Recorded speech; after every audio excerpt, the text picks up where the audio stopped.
I would like to take this opportunity to tell you about the proper interoffice communication. I will discuss the different methods of interoffice communication and the appropriate time to use each method, kind of a do's and don'ts list of communicating within your company. We're all born communicating. We cried, we got fed or changed.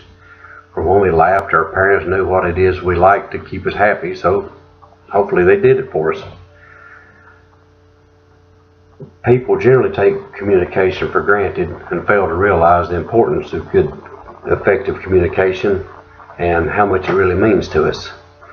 There are several methods of interoffice communications available, and like any job, we need to use the right tool for the job. Not too long ago, we were limited to memos or notes or letters or phone calls or in-person meetings.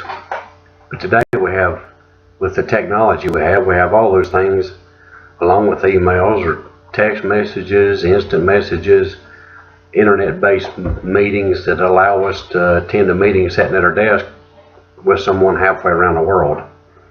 And we also have electronic bulletin boards that flash whatever kind of message your company needs to flash at us.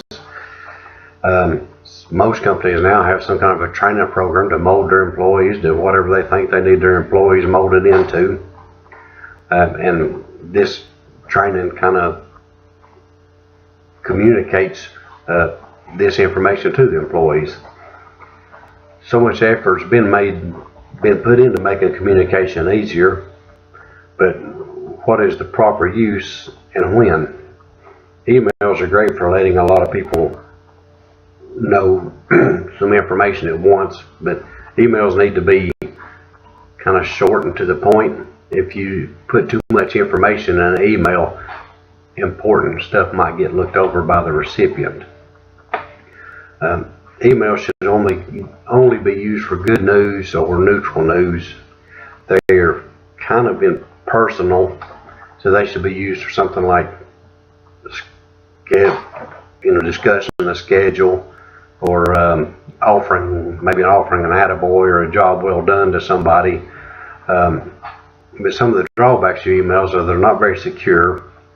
They can be misinterpreted very easily because there's no emotion, or there's just kind of single dimensional, almost like looking at a stick figure. Now if you look at instant messaging or text messaging, those two are pretty close as far as when you would use them. They should only be used to send or receive quick information, maybe a date or a time for a meeting or a contact's name or something to that effect. You don't want to send a whole lot of information in an instant message or a text message.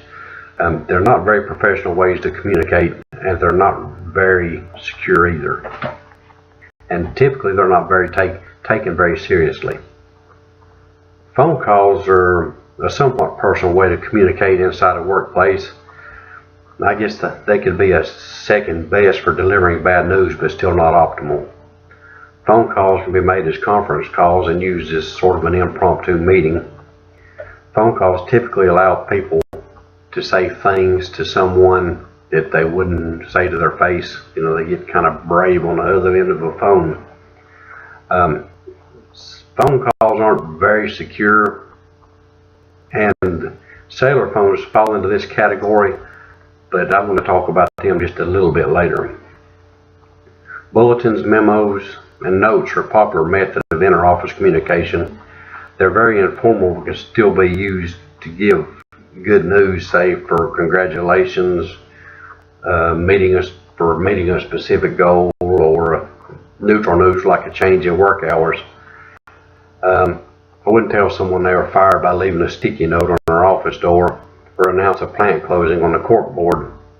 These bulletins and memos can be an electronic monitor that flashes different information, or just a sheet of paper stuck on a bulletin board or stuck in a paycheck envelope.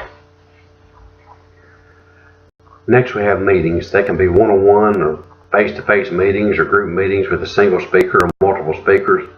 Face-to-face meetings can be formal and informal. These should be used to deliver good news, neutral news, or bad news, One big drawback to a face-to-face meeting is the deliverer of the news could lose their nerve if a confrontation is sensed. This could be good or bad depending on the situation. I feel this is by far the best communication method to use, although not always the most efficient, practical, or convenient. Cell phones. We all have them. They allow us the mobility we crave so much. They allow us to always be in touch with the office.